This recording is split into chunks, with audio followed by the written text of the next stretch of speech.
তুহিব্বুনাল্লাহ ফাত্তাবিউনি ইউহিব্বুকুমুল্লাহু ওয়া ইয়াগফির লাকুম যুনুবাকুম ওয়াল্লাহু গফুরুর রহিম।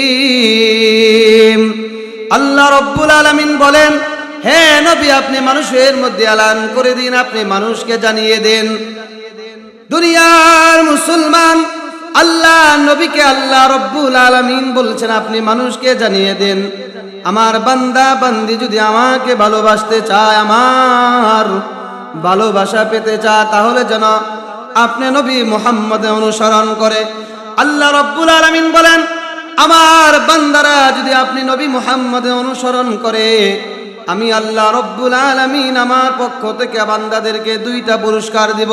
কয়টা পুরস্কার? আল্লাহ রাব্বুল আলামিন বলেন, ইউহিব্বুকুমুল্লাহু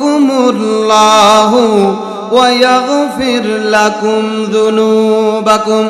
আল্লাহ রাব্বুল আলামিন বলেন, হে নবী, আপনাকে যদি আমার বান্দা বান্দিরা অনুসরণ করে, আমি আল্লাহ রাব্বুল আলামিন আপনার যত উম্মত আছে, আমার যত বান্দা আছে, আমি আল্লাহ রাব্বুল আলামিন আমি আমার বান্দাকে ভালোবাসবো। আল্লাহ রাব্বুল আলামিন বলেন, শুধু আমি আমার বান্দাকে ভালোবাসবো তা নয়, আমি আল্লাহ রাব্বুল আলামিন আমার বান্দাদের জিন্দেগীর গুনাহগুলো আমি আল্লাহ ক্ষমা করে দিব। সুবহানাল্লাহ। এবার চিন্তা করে দেখেন, আল্লাহ ভালোবাসবে। দুনিয়ার মানুষ আপনাকে ভালোবাসুক আর না বাসুক তাতে কোনো যায় আসে না।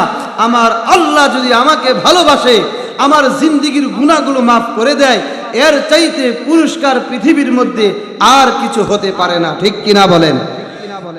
হে দুনিয়ার মুসলমান, শুধু তা নয়, আল্লাহ নবী বলেন, মান আহাব্বা সুন্নতি ফাকাদ আহাব্বানি ওয়া মান আহাব্বানি কানা মাই ফিল জান্নাহ।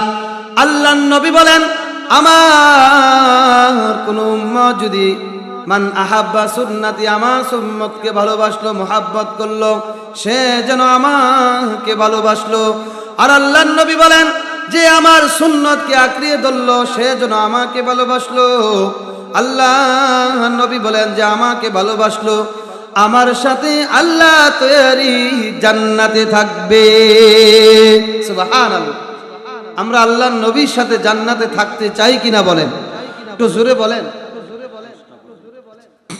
আমি আমার এই যে জীবন আল্লাহকে দিয়েছেন, আল্লাহ আমাকে দিয়েছেন, দান করেছেন, মৃত্যুর পরে যদি আমার ঠিকানা নবীর সাথে জান্নাত হয়, বলেন তো এর চাইতে পুরস্কার কি হতে পারে? ঠিক কিনা বলেন? তাহলে 1 নাম্বার আল্লাহ বলছেন, নিশ্চয় জাহান্নাম